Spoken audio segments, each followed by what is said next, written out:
Hey, good day to you. This is Todd. I am a regular dude walking in the Word. Thank you for joining us as we are doing Sunday in Psalms. And this is a thing we do every Sunday. We go through the book of Psalms one by one. So we're in Psalm 5 today. And the title of the message here today is May Those Who Love Your Name Boast About You. It caught my eye when I was reading this earlier today, and it's one of the last lines in the psalm. And it stuck out to me like, this is really a prayer. When you go through this, a prayer of David, and he's praying, and then he prays there at the end, may those who love you boast about you. Like, God is so good to us, and we should be boasting, not how great we are. We're not great, but we should be boasting about how great God is. And so that's, when you look at this whole psalm, that's kind of what it's talking about. But remember, when you look at this is a prayer. He has his ups and he has his downs. So, which a lot of the psalms are like that. So Psalm 5, follow along as I read this. And I'm not reading from the NIV today. I'm actually reading from, this Bible is called the He Reads Truth Bible, and it's I think CSB Bible. I think, don't quote me on that, but I think it's CSB standard. Anyway, it's not the NIV, it's not the King James. All right, it says this: listen to my words, Lord. Consider my sighing. Pay attention to the sound of my cry, my King and my God, for I pray to you. He's starting out the prayer. He's just saying, God, listen to me. I'm praying to you. In the morning, Lord, you hear my voice. In the morning, I plead my case to you and watch expectantly. It's when I pray first thing in the morning, that's what I try and do is just spend time with God praying. That's what I do. And so he's doing the same thing. In the morning, Lord, you hear my voice. In the morning, I plead my case to you. It's going back and forth. God's listening to him, and he's talking.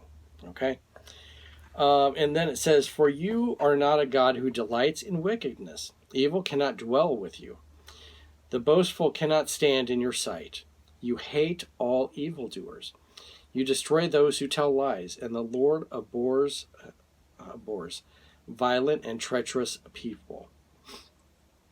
Just a whole paragraph there on the evil. And again, that's against God's standards. And so naturally he hates that. Verse 7, but I enter your house by the abundance of your faithful love. I bow down towards your holy temple in reverent awe of you. Lord, lead me in your righteousness because of my adversaries. Make your way straight before me. I like the line that says there, Lord, lead me in your righteousness.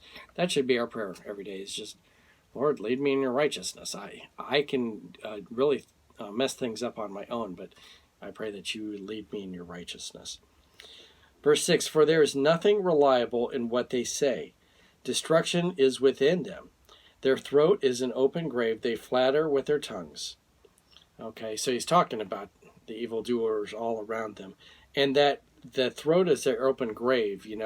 When they're talking, they're destroying themselves. Okay, and you've been around people and you say, please stop talking because you're only hurting yourselves. Just hush. And that's what he's saying here. Their throats are an open grave. They just, talk themselves right into jail, or death. And they flatter with their tongues, they're talkers.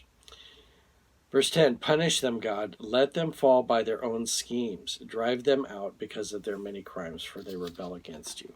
That's a good prayer. Let them fall by their own schemes. What they do, let it fall back on them. Verse 11, but let all who take refuge in you rejoice. Let them shout for joy forever. May you shelter them, and may those who love your name, boast about you. For you, Lord, bless the righteous one. You surround him with favor like a shield. So those last two verses there, is just saying, we should be rejoicing in you. You let all who take refuge in you. Refuge is a safe place, but let's not complain about it. Let's rejoice in that. Rejoice in God. and let them shout joy forever. It's not a sad thing, but it's a happy thing here. But that big thing there is, may those who love your name boast about you. And that should be what we should be doing. May those who love your name. I love the name of Jesus. And so I should be telling others about that. And a lot of times we have no problem telling people about ourselves. Hey, look at what I did. This is me, and so forth. And you love to put selfies of yourself on Facebook and Instagram and so forth. But boasting about God and what God has done for me, that's a different thing. But that's what we really should be doing. Because when it comes down to it in the end, I'm nothing and God is everything. Thank you for watching. I'm a regular dude walking in the Word, and I look forward to seeing you either tomorrow as we go through Ephesians or next Sunday as we continue through Psalms. Lord's blessing. I'll see you then.